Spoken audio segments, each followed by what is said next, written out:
신약 성경입니다. 신약 성경 마태복음 19장 16절에서 26절까지의 말씀입니다. 신약 성경 32페이지에 있습니다.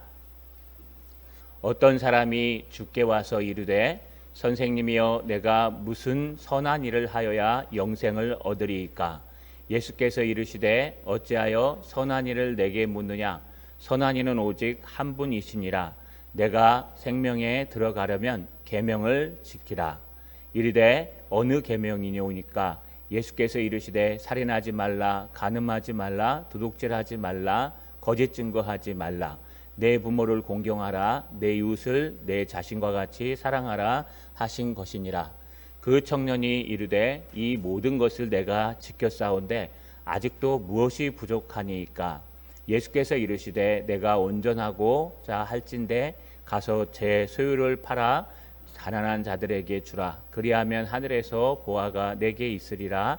그리고 와서 나를 따르라 하시니 그 청년이 재물이 많음으로 이 말씀을 듣고 근심하며 가니라. 예수께서 제자들에게 이르시되 내가 진실로 너희에게 이르노니 부자는 천국에 들어가기가 어려우냐니라. 다시 너희에게 말하노니 낙타가 바늘기로 들어가는 것이 부자가 하나님의 나라에 들어가는 것보다 쉬우니라 하시니 제자들이 듣고 몹시 놀라 이르되 그렇다면 누가 구원을 얻을 수 있으리이까? 예수께서 그들을 보시며 이르시되 사람으로서는 할 수 없나니 하나님으로서는 다 하실 수 있느니라. 아멘. 한 손을 들어 하나님 앞에 인사하겠습니다. 끝까지 신앙을 붙듭시다. 한 권의 책을 소개하려고 합니다. 우리 박성수 목사님 외에 여러분들이 쓴 글이었습니다. 1977년 한국 최고의 면세점 에이전트가 됐던 한 김성주 경영자가 이런 글을 남겼습니다. 또 차세대 지도자 100인에 선정되었습니다. 제가 그대로 한번 읽어보겠습니다. 저는 연세대학교 신학과를 졸업했습니다. 비록 제가 지금 세속적인 패션 유통 사업계에 종사하고 있지만 저의 모든 사고와 전략 속에는 신앙이 녹아 있습니다. 사업을 시작하려 할 때 선배 한 분이 저를 부르더니 한국에서 성공하는 3가지 법칙이 있다고 말씀하셨습니다. 첫째, 술을 잘 마셔야 합니다. 모든 거래를 술자리에서 성사되기 때문에 잘 마셔야 한다는 겁니다. 둘째, 거짓말을 잘해야 한답니다.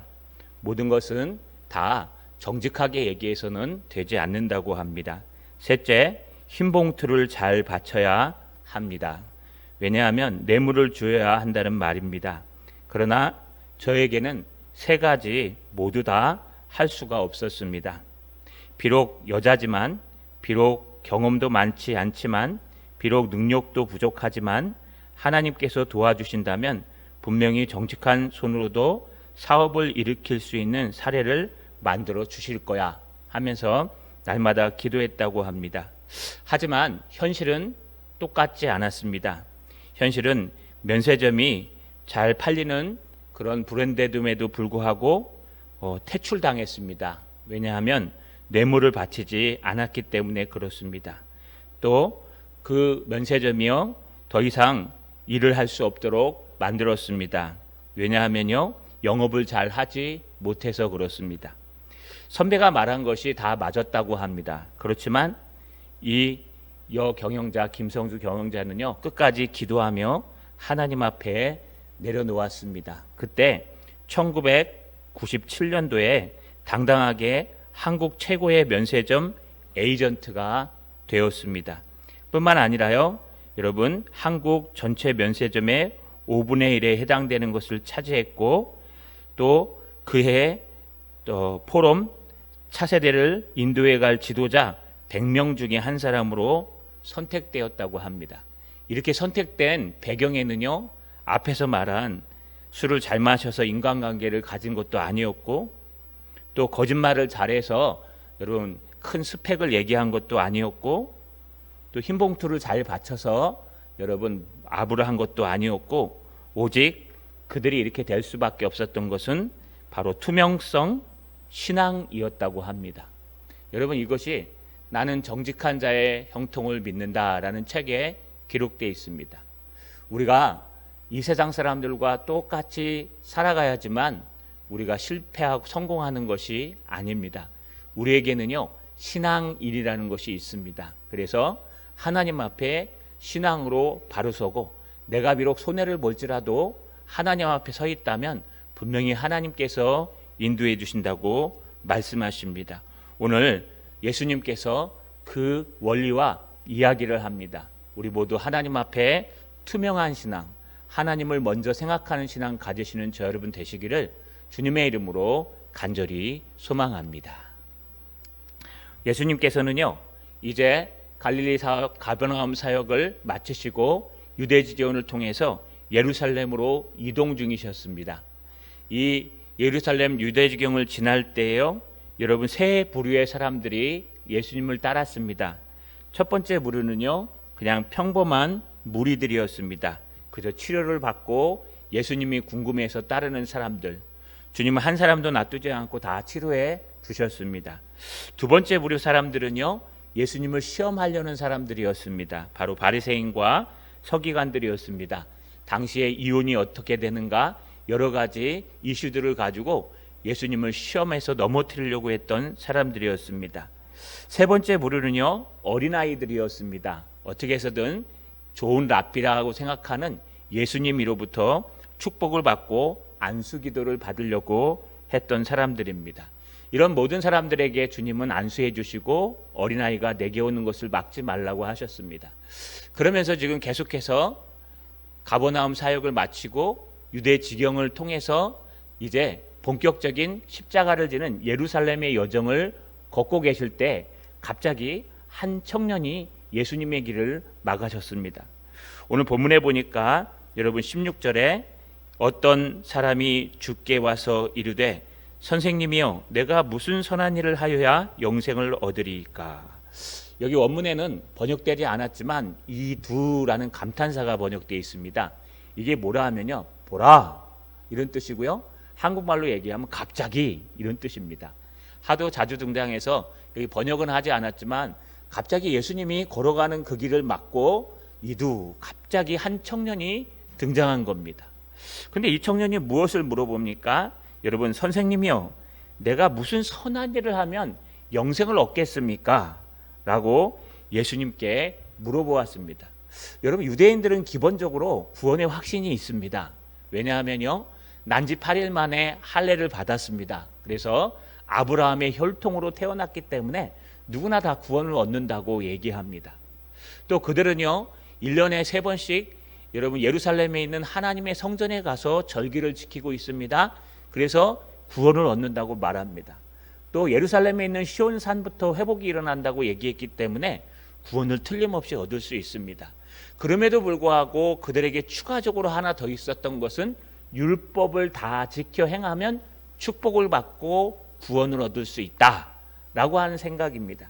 그런데 이 청년이요, 예수님께 나와서 물어보는 것이 바로 이 말입니다. 어떻게 하면은 영생을 얻을 수 있습니까? 예수님께서 이렇게 대답하십니다. 17절에 예수께서 이르시되 어찌하여 선한 이를 내게 묻느냐? 선한 이는 오직 한 분이시니라. 내가 생명에 들어가려면 계명들을 지켜라. 여러분, 선한 분은 오직 한 분이시다. 물론 이 구절만 가지고도 우리가 한 학기 정도 강의를 할 수가 있습니다. 최고의 선은 하나님이십니다. 우리가 선과 악을 나누는 것은 이 땅의 가치관으로 나누는 것이 아니라 우리는 하나님의 말씀으로 나누는 것입니다. 그래서 선을 창조하시는 하나님이시기 때문에 이 땅에서 최고의 선은 하나님이시오, 또 선과 악을 기준하는 것은 우리의 도덕성이 아니라 여러분 하나님의 말씀이라는 것을 우리가 알아야 됩니다. 언제 시간이 되면 더 깊게 말씀을 드리겠습니다. 예, 선하시는 하나님 한 분이시다고 말씀하시면서요, 네가 생각하는 대로 하나님의 말씀, 하나님의 계명을 지키라는 것입니다. 여러분, 이 하나님의 말씀을 지키라라고 말씀했는데요, 당시 레위기에 보면은 너희는 내 규례와 법도를 지키라. 사람이 이를 행하면 그로 말미암아 살리라. 나는 여호와이니라 라는 말씀으로 기준으로 해서요, 그들은 늘 하나님의 말씀, 십계명과 모든 규례들을 지키려고 몸부림쳤습니다. 그러자 이 청년이 이렇게 물어봅니다. 어떤 계명입니까? 예수님께서 이렇게 말씀하십니다. 예수께서 이르시되 살인하지 말라, 간음하지 말라, 도둑질하지 말라, 거짓 증거하지 말라, 내 부모를 공경하라, 내 이웃을 자신과 같이 사랑하라 하신 것이니라. 두 번째 돌판 이야기를 해줍니다. 첫 번째 돌판 하나님을 경외하며 사랑하는 그것을 여러분 놔두고 두 번째 돌판 이야기를 해줍니다. 두 번째 돌판에 있는 그 십계명 중에 이웃을 사랑하는 마음으로 지키는 그것을 다 지켜 행하라 라고 이야기하고 있습니다. 여러분, 이것이 한 청년이 나타나서 물어본 내용입니다. 그러자 이 청년이 뭐라고 대답합니까? 20절에 보니까 그 청년이 이르되 이 모든 것을 내가 지켰사온데 아직도 무엇이 부족하나이까? 어떻게 보면 교만하죠, 여러분. 교만한 것이 아닙니다. 이 당시에는 이런 것이 흔했습니다. 어려서부터 십계명을 부모님께 배웠기 때문에요. 여러분, 그 십계명을 지켜서 살아가는 것은 그들의 일상이었습니다. 그리고 이것을 열심히 지킨 사람들은 하나님의 말씀대로 축복과 성공과 놀라운 이 땅에서의 승리를 얻게 되어 있었습니다. 여러분, 이 청년은요, 부자였고 또 이것을 통해서 하나님 앞에 영광을 받은 청년이었습니다. 누가복음 18장 18절에 동일한 사건을 기록하는데요, 이렇게 기록하고 있습니다. 어떤 관원이 물어 가로되 선한 선생님이여 내가 무엇을 하여야 영생을 얻으리까? 라고 얘기합니다. 똑같죠? 근데 어떤 관원이라고 표현합니다. 이 청년이요, 청년인데도 불구하고 관원이 되었습니다. 보통 청년하면은 결혼하지 않은 사람들을 말합니다. 그런데 이 결혼하지 않은 사람들이 벌써 여러분 출세를 한 것입니다. 관원이 되었다, 지도자가 되었다. 이것은 그 율법 사회에서요, 율법을 얼마나 잘 지켰는지 벌써 그의 삶을 인정하고 사람들이 너는 지도자가 돼야 돼 하면서 지도자를 시켜준 겁니다. 그 사회에서는 성공한 사람입니다. 그러니 나는 하나님의 말씀을, 하나님의 그 율법을 어려서부터 열심히 지켰고 구원받은 건 확실하고 열심히 다 지켰고 열심히 지킨 데다가 관원이라는 큰 신분도 얻었다고 성경은 기록하고 있습니다. 여러분, 뿐만 아닙니다. 이 내용을 잘 보시면요, 그는 부자였습니다. 왜냐하면요, 관원이 되고 또 여러 가지 일을 했기 때문에 그는 이미 아마 관원이 가질 수 있는 축복과 모든 부도 가지고 있는 것으로 보입니다. 그런데요, 중요한 것은요, 아직도 무엇이 부족합니까? 라고 얘기한 것은 어려서부터 다 지켜서 나는 누구나 다 보기에 인정해주는 그런 관원이 되었습니다. 누구나 보기에 다 또 뒤에 재물 때문에 근심한 걸 보면 축복받는 그런 복을 받았습니다. 왜요? 하나님 말씀대로 살았기 때문에요.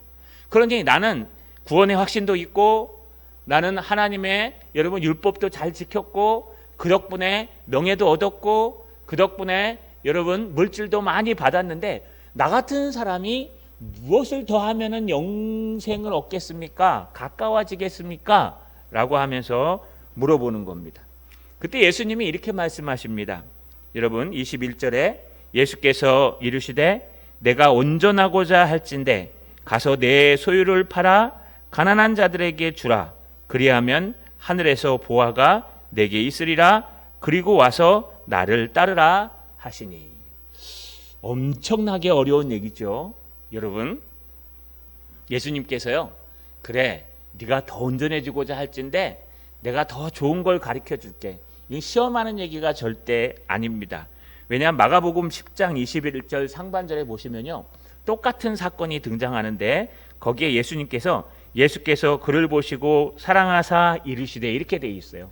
예수님이 그 청년이 교만해 갖고요, 그래 너 콧대를 한번 납작하게 해줄게.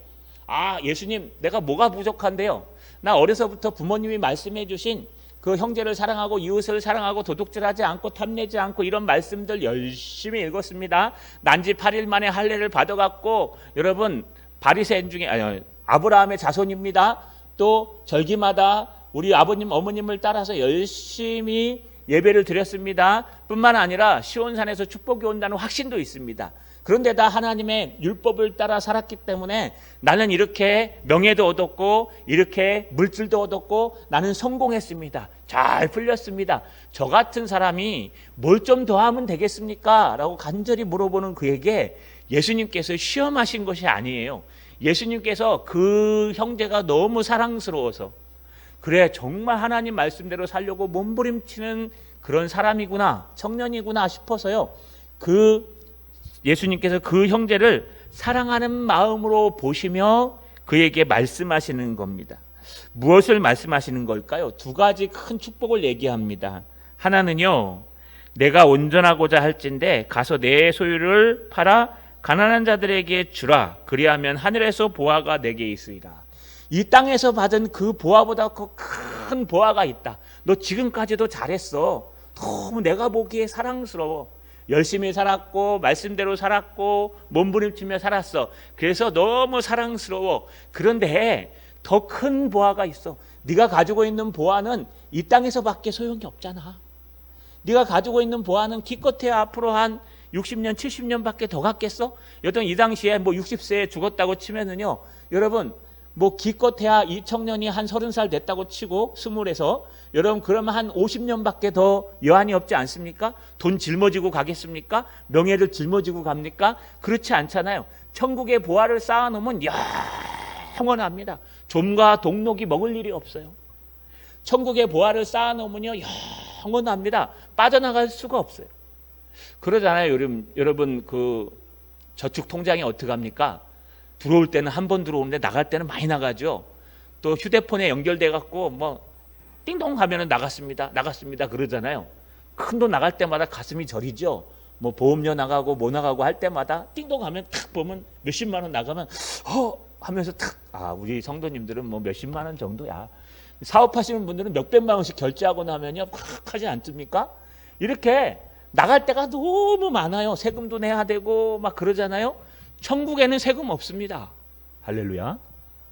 네. 천국에는요 뭐 지방세 이런 거 전혀 없습니다. 천국에는 수도세, 물세 다 공짜. 천국에는 먹는 거 다 공짜. 제가 내겠습니다. 걱정하지 마세요. 안 내면. 그 천국에는요 그런 나갈 게 아무것도 없어요. 그냥 천국에 쌓아있는 보좌는 다 여러분 거예요. 그러니 이 땅에서 받는 복과 천국에서 받는 복은 하늘과 땅 차이 영원한 복이에요. 이 땅의 복은 잠시 한정된 복이기 때문에. 그러니 네가 더 좋은 것을 원할진데 네가 이 땅에서 누릴 수 있는 그 보화들, 네가 갖고 있는 그 여러분 금과 은과 그 재산들을 팔아서 가난한 사람들에게 줘. 그러면 더 큰 보화가 천국에 기다리고 있을 거야. 여러분 더 큰 보화를 하나님이 약속하신 거예요. 사랑하는 마음으로. 또 하나 더 약속하십니다. 여러분 이건 아무에게나 약속하지 않는 건데요. 뭐라고 얘기냐? 그리고 와서 나를 따르라. 여기 나를 따르라는 것은요. 아무 때나 쓰는 단어가 아니라 헬라어 원문대로 제자를 부르실 때 쓰는 단어예요. 그러니까 너 그거 다 팔고 가난한 사람들에게 나누어 주고 나서 돌아와서 나를 따르라. 그러면 하늘에 보화가 있고 이 땅에서도 어떤 보화가 있어요? 역사에 남을 12제자 중에 하나가 된다는 거예요. 12사도 중에 하나가 된다는 거예요. 여러분 이 청년의 이름은 기록되어 있지 않아요. 사복음서 어디에도. 그러나 만약에 이 청년이요 아멘 하고 자기의 모든 걸 포기하고 예수님을 따랐더라면 아마 12사도 중에 하나로 기록되어 있을 거예요. 여러분 요즘 12사도 주일학교 아이들도 외워요. 성경 공부할 때요. 12사도 요한야요 빌바 도마야다시가 이렇게 외워요. 여러분 왜 외우냐면 이 12사도가 유명한 하나님의 사도가 됐다고 이 지구가 끝나는 날까지 갈 거예요. 그러면 만약에 이 청년이 예수님의 제자로서 부르심을 받아서 갔더라면 아마 12사도 중에 하나가 되었을 겁니다. 이런 위대한 축복을 가지고 하나님께서 사랑하는 마음으로 그래 너 이제까지 잘 살았다. 그렇다면 더 좋은 것, 더 온전한 것, 더 복음적인 것, 더 영원한 것을 내가 너에게 줄게. 너 재산을 팔아서 다 사람들에게 나누어줘. 하늘에 큰 복이 있을 거야. 그리고 나를 따라. 여러분 같으면 어떻게 하시겠습니까? 여러분 만약에 하나님이 보이고 영안이 열리고 하나님의 나라가 보이면요 가능한 일이에요. 근데 우리한테는 그게 잘 안 보여요. 오늘 본문에 애석하게도 이렇게 기록되어 있습니다. 22절을 보니까 그 청년이 재물이 많음으로 이 말씀을 듣고 근심하며 가니라. 그 청년이요, 재물이 많아서 그 재물을 팔아서 다 나누어 주라니까 여러분 시험이 확 든 거예요. 예수님께 오기 전까지는 내가 어떻게 하면 더 예수님 앞에 온전한 길을 걸어갈 수 있을까? 나는 어려서부터 열심히 말씀도 듣고 율법 계명대로 살았고 확신도 갖고 있고 그래서 이런 축복도 받고 명예도 받고 또 건강도 받고 이런 물질도 다 받았는데 어떻게 하면 더 하나님을 섬길 수 있을까? 주님 어떻게 하면 영생을 얻을 수 있겠습니까? 계명을 지키라. 어떤 계명입니까? 이런 계명이다. 나 다 지켰습니다. 이렇게 복 받았지 않습니까? 라고 얘기하니까 하나님이 더 큰 복을 줄게 하면서 네 재물을 다 팔아서 사람들에게 나누어 주고 내 제자가 되라. 제자가 되라는 건 아예 들어오지도 않았어요. 그에게 딱 막히는 게 하나가 네가 갖고 있는 재물을 다 나누어 주라는 거였어요. 여러분, 하나님의 나라를 보지 못하면, 하나님이 보이지 않으면 절대로 할 수 없는 일입니다. 영생을 믿지 않으면 절대로 할 수 없는 일이에요. 하나님 주실 때는 언제고 가져갈 때는 언제입니까? 하나님 주실 때는 언제고 달라 그럴 때는 또 언제입니까? 이런 좋은 거 하나님 복 받은 거 아니에요? 내가 열심히 일하고 하나님 앞에 열심히 신앙생활 하니까 하나님이 이것도 주시고 저것도 주시고 다 주셨는데 어느 날 갑자기 싹 다 뺏어 가신다면 이거 하나님 이게 되겠습니까? 그런데요, 여러분, 우리가 그럴 수 있다는 거예요. 우리가 자꾸 이 땅에 머물러 살며 이 땅의 세속적인 가치관에 물들어 있으면 나도 모르는 사이에 기복신앙이라는 그런 것에 물들어 있어요. 기복신앙은 다른 게 기복신앙이 아니에요. 막 복 주세요, 복 주세요. 이것만 기복신앙이 아니고 주님을 잘 믿는데 하나님이 축복으로 주신 복, 어느 날 갑자기 주님을 잘 믿는 것에 집중한 것이 아니라 복이 막 들어오고 명예가 들어오니까요, 이 우선순위가, 이 무게중심이 이 하나님으로부터 점점 하나님이 주신 복으로 가는 거예요. 이게 사단의 역사요. 하나님께서 우리에게 여러분 많은 물질을 주지 않는 일 중에 하나입니다. 신앙생활 처음에 없을 때는 잘했어요. 기도하고 열심히 살고 하루하루 하나님의 말씀대로 살았는데 여러분 어느 순간부터인가 하나님이 복 주시고 은혜 주시고 축복 주시고 문제 해결해 주시니까 그쪽으로 싹 넘어갑니다. 그런데 나는 여전히 예전처럼 기도하고 있는 것 같고 여전히 예전처럼 신앙생활을 하고 있는 것 같은데 어느 날 갑자기 그거를 싹 뺏어가 버리면요, 하나님 이럴 수가 있습니까? 하나님 이러실 수가 있습니까? 잘 나가다 이러시는 게 무슨 일입니까? 하면서요, 하나님을 원망하고 하나님을 버리게 돼 있다는 거예요. 여러분, 하나님께서 여러분을 부르실 때, 더 좋은 축복으로 부르실 때 시험이 아닙니다. 사랑하셔서 하시는 말씀, 더 좋은 것으로 부르실 때 여러분들은 하나님을 위해서 하나님 주신 것들을 내려놓을 수가 있습니까? 오늘 한번 곰곰이 생각해 보십시오. 하나님이 나에게 주셨던 축복들, 하나님이 나에게 주셨던 모든 것들을 내가 하나님의 영광을 위해 내어놓을 수가 있을까? 그리고 예전 모습대로 가난하고 힘들어도 주님만을 붙들었던 그 모습으로 돌아갈 수 있을까? 우리는 날마다 여러분 무엇을 포기해야 할지, 무엇을 내려놓아야 할지 생각하는 여러분 되시기를 주님의 이름으로 간절히 소망합니다. 여러분, 그 이후에 이제 제자들과 함께 이야기를 하십니다. 예수님께서 여러분 오늘 23절에 보니까 예수께서 제자들에게 이르시되 내가 진실로 너희에게 이르노니 부자는 천국에 들어가기가 어려우니라 다시 너희에게 말하노니 낙타가 바늘기로 들어가는 것이 부자가 하나님 나라에 들어가는 것보다 쉬우니라 하시니. 이게 이때 얘기한 거예요. 여러분, 이 예수님께서요 제자들을 놓고 어떤 마음으로 하실까요? 앞에서 사랑하는 마음으로 그 청년이 정말 영생에 대해서 더 갈급하니까 더 좋은 것을 보여주려고 또 제자로 임명하면서 더 좋은 일에 쓰려고 말씀했는데 그 청년은 의외로 넘어져 버렸어요. 왜요? 재물이 많음으로, 재물이 더 사랑스러움으로. 그러자 예수님이 너무 답답합니다. 이 문맥상으로 보시면 예수님의 간절한 한탄이 들어가 있어요. 아, 정말 저럴 수밖에 없을까? 정말 저럴 수밖에 없을까? 그 어려울 때 하나님이 도우시고 하나님이 축복하시고 하나님이 함께 하셨는데 이제 살만해지니까 하나님 없어도 살아요. 하나님 이거 내가 한 거예요. 내가 이렇게 높은 자리까지 올라왔고요. 내가 이렇게 좋은 집도 얻었고요. 내가 이렇게 건강해진 것도 있고요. 내가 물질도 통장에 많이 쌓아놨고요. 뭐 집도 한 채 샀고요.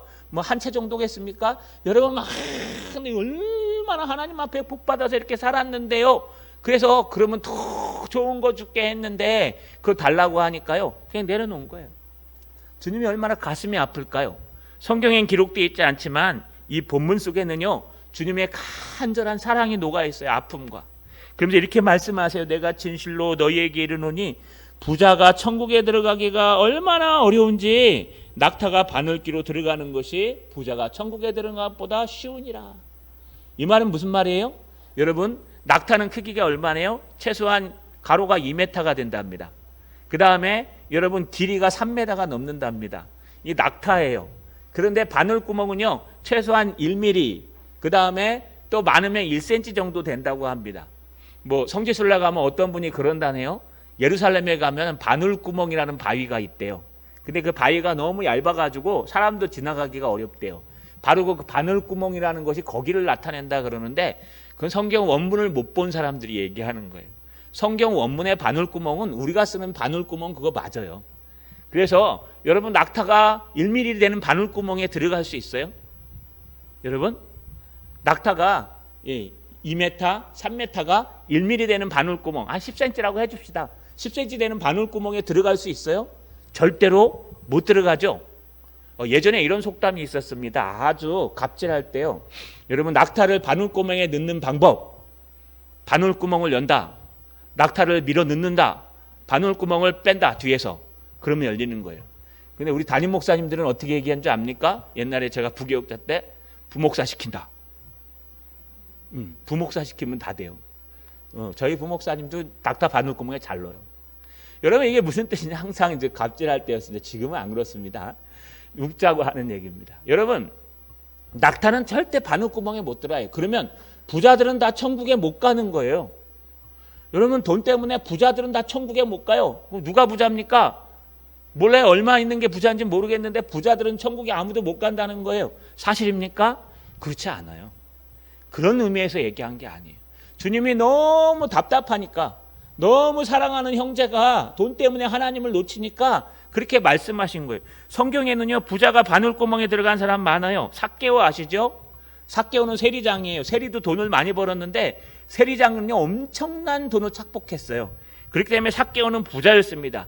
근데 그 삭개오가 예수님을 만난 다음에 자기의 재산을 털어서 사람들에게 나누어 줬어요. 오늘 구원이 이 집에 있다고 주님 말씀하셨어요. 아리마대 요셉 아시죠? 예수님께서 십자가에 돌아가셨을 때 그를 장사 지낸 사람, 그 사람도 여러분 부자요 명예를 얻은 관원이었어요. 그런데 그는요 끝까지 주님을 위해서 헌신했어요.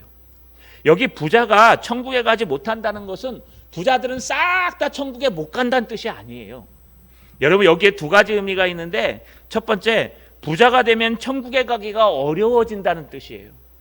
부자가 되면 될수록 더 긴장하셔야 돼요. 돈이 들어오고 명예가 들어오고 권력이 들어오고 살만해지면 더 긴장하셔야 돼요. 가난하고 힘들고 어려울 때는 간절히 주님을 붙들었는데 여러분 부자가 되고 살만하고 어려우면 주님을 붙드는 게 아니라 이게 입속에 불평과 불만과 평가만 나오는 거예요. 그렇기 때문에 부자가 되면 될수록 더 많이 기도하셔야 돼요. 내 통장에 1,000만 원이 있을 때보다 1억이 있을 때 더 많이 기도하셔야 돼요. 주님 내가 부자가 되지 않게 하옵소서. 내가 돈은 많아질지라도 또 권력은 많아질지라도 명예는 많아질지라도 늘 가난한 사람이 되게 하옵소서. 심령이 가난한 자는 복이 있나니 천국이 저희 것이며. 여러분 심령이 가난하면 괜찮아요. 나는 부자 아니야. 나는 늘 가난해. 나는 늘 심령이 가난하고 주님을 바라보고 있어. 또 하나는요 여러분 부자가 모두 말하는 것이 아니라 오늘 이 본문에 등장하는 사랑하는 부자를 얘기하는 거예요. 하나님이 한탄하시는 거예요. 아깝다. 참.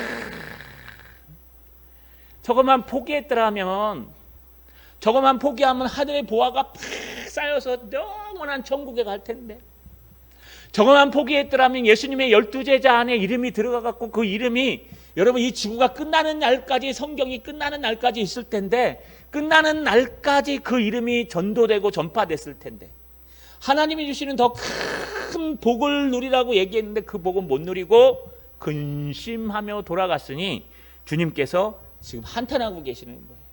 아하, 참 아깝다. 부자가 천국에 가는 것이 얼마나 어려운지 낙타가 바늘구멍 들어가는 것보다 더 어렵다고 얘기하는 겁니다. 여러분, 그러면서 제자들이 놀랍니다. 우리가 보기에는 저 청년은 분명히 누가 보아도 성공하고 하나님 은혜로 살아가는 청년인데, 그래서 25절에 이렇게 물어봐요. 제자들이 듣고 몹시 놀라 이르되 그렇다면 누가 구원을 얻을 수 있으리까? 놀라죠. 누가 보아도 예수님을 잘 믿은 친구요, 하나님을 누가 보아도 하나님 말씀대로 살았어요. 누가 보아도 축복을 얻었어요. 누가 보아도 구원받은 사람이에요. 그런데 어떻게 저런 사람이 천국에 들어가지 못하면 도대체 누가 천국에 갑니까? 우리는 저들에 비하면 완전히 아닌데요. 이런 제자 중에 멀쩡한 사람이 있습니까? 베드로는 여러분 어려서부터 율법교육도 제대로 못 받았을 거예요. 어부였어요. 어부. 그러니 우리보다 더 뛰어난 저 청년이 천국에 못 가면 우리는 어떻게 간답니까? 라고 얘기하니까 주님이 이렇게 말씀하세요. 26절에 예수께서 그들을 보시며 이르시되 사람으로는 할 수 없으나 하나님으로서는 다 하실 수 있느니라. 할렐루야. 여러분, 사람은 못한다. 왜? 사람은 마음이 변해. 사람으로는 못한다. 사람은 안 고쳐져. 사람으로는 못한다. 사람은 그때그때 달라. 화장실 들어갈 때 마음이랑 화장실 나올 때 마음이 달라. 사람은 없을 때 마음이랑 가졌을 때 마음이 달라. 문제가 생겼을 때 간절함과 문제가 해결됐을 때 마음이 달라. 사람들은 다 그 마음이 달라. 여러분, 머리털 하나도 희고검게 할 수 있으세요? 여러분, 머리털 하나 내가 휘어져라 하면은 그 다음날 한 반 정도 휘어집니까? 머리털 몇 개인지 세어보셨어요? 근데 우리 하나님은 머리털까지 다 세실 수 있고, 우리 하나님은 머리털을 희고검게 할 수 있어요. 우리 하나님은 하실 수 있다는 거예요. 그래서 구원은 오직 하나님의 손에 있다는 거예요. 구원은 사람의 손에 있는 것이 아니라 하나님의 손에 있느니라. 너희는 저 청년보다 부족하지만 너희는 예수 그리스도를 믿고 나를 따름으로 너희는 이미 구원을 얻었다는 거예요. 너희는 부족하고 연약하지만 너희에게는 정말 예수가 있고 그분을 믿음으로 그분을 따라서 구원 얻을 수 있다는 거예요. 그래서 성령이 아니고서는 예수를 주로 시인할 수 없느니라. 이 말이 맞아요. 우리가 말을 잘해서 사람을 전도하고 구원하는 게 아닙니다. 우리가 열심히 살아서 여러분 구원을 얻고 무엇인가 얻는 것이 아니에요. 그것은 구원받은 다음 상금이에요. 우리의 구원과 우리의 삶의 변화는 오직 예수 그리스도, 하나님의 성령께서 임하셔서 하나님께서 하셔야 말 한마디에 사람이 바뀌기도 하고 하나님께서 하셔야 상황 가운데 사람이 바뀌기도 한다는 것. 그래서 구원은 결국 하나님의 손에 달려있다. 그럼 이 청년은 어떻게 됐을까요? 구원받지 못했다는 것입니다. 자, 여러분, 말씀을 마치겠습니다. 이 땅에 보이는 것이 다가 아닙니다. 이 땅에 보이는 사람들은 이 땅을 이렇게 살아야 돼, 저렇게 살아야 돼, 이렇게 하면 승리해, 성공해, 이렇게 하면 실패라고 얘기하지만 우리 뒤에는 우리를 구원하시고 우리를 움직이시는 하나님이 계십니다. 하나님이 하시면요, 우리가 생각지도 못한 곳에서 하나님의 놀라운 역사가 일어나고, 하나님이 하시면 우리가 생각지도 못했던 사람들이 하나님 앞에 예배드리는 놀라운 역사가 일어날 것입니다. 저 여러분, 예수님의 초대에 응하시며 예수님보다 더 사랑하시는 걸 내려놓으시고 예수님을 선택하는 저 여러분 되시기를 주님의 이름으로 간절히 소망합니다.